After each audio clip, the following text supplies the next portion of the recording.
Wadidaw, kembali tambahan spoiler One Piece chapter 1098 hadir ke tengah-tengah kita semua, Leo.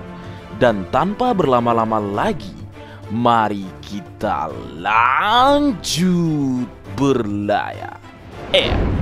Kembali saat momen di mana Kuma tiba di tempat Jinny berada. Jinny sempat berbicara dengan Kuma, dan kemudian setelahnya dia wafat atau menghembuskan nafas terakhirnya. Dan diinformasikan jika Jewelry Bunny berusia sekitar 12 tahun saat Kuma menemukannya bersama dengan Jinny.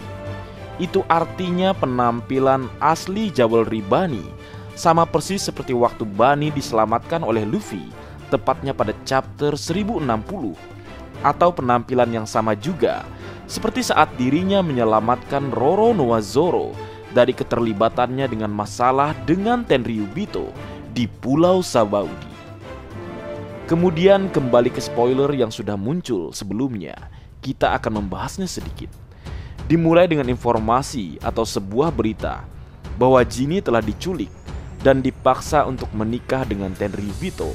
Lalu kemudian setelah Jinny menjadi budak selama 2 tahun, akhirnya dia dibebaskan karena mengalami sakit parah. Melihat informasi pertama spoiler chapter 1098, kita bisa mengetahui bahwa Kuma, Ivankov, dan Dragon gagal atau tidak berhasil menyelamatkan Jinny dari hadapan Tenryubito. Di sini kita bisa berasumsi bahwa musuh yang dihadapi oleh Kuma, Ivankov, dan Dragon adalah para Ksatria Dewa, karena tidak mungkin sekelas pasukan revolusioner tidak bisa menyelamatkan Jinny jika musuh yang mereka hadapi hanya sebatas kroco atau agen pemerintah dunia.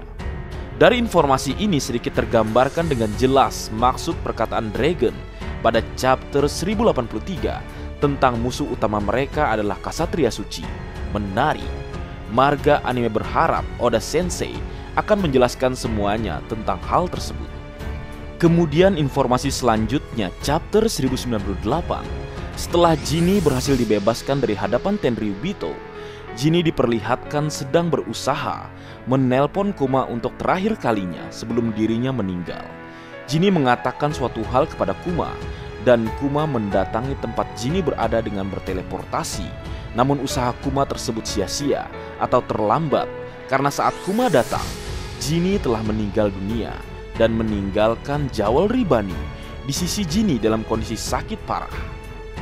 Dari informasi ini, marga anime sangat merasa sedih apa yang terjadi kepada Jinny, yang mana dirinya kembali menjadi seorang budak dan dipaksa melakukan hal yang tidak diinginkan, sehingga akhirnya lahir seorang anak dengan nama Jewelry Bunny. Dan informasi chapter 1098 memperjelas bahwa Jinny bukan ibu Luffy atau Jinny bukan istri Kuma, dan fakta bahwa Jewelry Bunny juga bukan anak kandung dari Bartholomew Kuma. Marga anime berpikir pembicaraan antara Jinny dan Kuma untuk terakhir kalinya itu adalah pembicaraan di mana Jinny meminta Kuma untuk merawat Jewelry Bunny seperti dirinya merawat Jinny. Di sini sangat disayangkan betapa terpuruknya hati Kuma, dimulai dari dirinya saat kecil melihat kedua orang tuanya mati sebagai seorang budak, dan saat ini dia menyaksikan seseorang yang dia sayangi mati setelah menjadi budak yang kedua kalinya. Ini adalah kilas balik yang sangat memilukan betapa banyak perjuangan, pengorbanan, dan kesedihan yang Kuma alami. Menarik untuk ditunggu chapter selanjutnya. Kemudian informasi selanjutnya menyebutkan Kuma akhirnya membesarkan Jewelry Bunny, dan terdapat adegan di mana mereka menghabiskan waktu bersama. Di sini tampaknya adegan tersebut sama persis dengan adegan chapter 1095 saat Bunny menggambarkan dirinya sedang bersama dengan Kuma. Kemudian informasi terakhir chapter 1098 menyebutkan Raja Bekori telah kembali ke kerajaan Sorbet dan menimbulkan masalah. Tampaknya Raja Bekori berniat untuk menduduki kembali tahta kerajaan Sorbet. Dan marga anime berpikir disinilah awal permasalahan di mana Kuma pada akhirnya dianggap sebagai tiran yang kejam dari kerajaan Sorbet. Dan mungkin inilah awal mengapa Kuma sampai rela menjadi Shichibukai dan merelakan juga tubuhnya sebagai objek penelitian.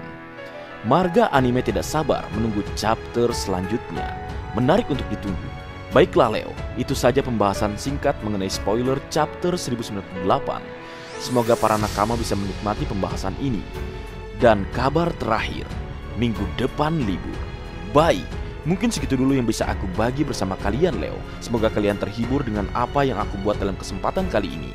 Terakhir, jika ada kesalahan dalam pengucapan atau hal yang menurut kalian kurang pas atau kurang tepat, Marga Anime mohon maaf yang sebesar-besarnya. Sekian.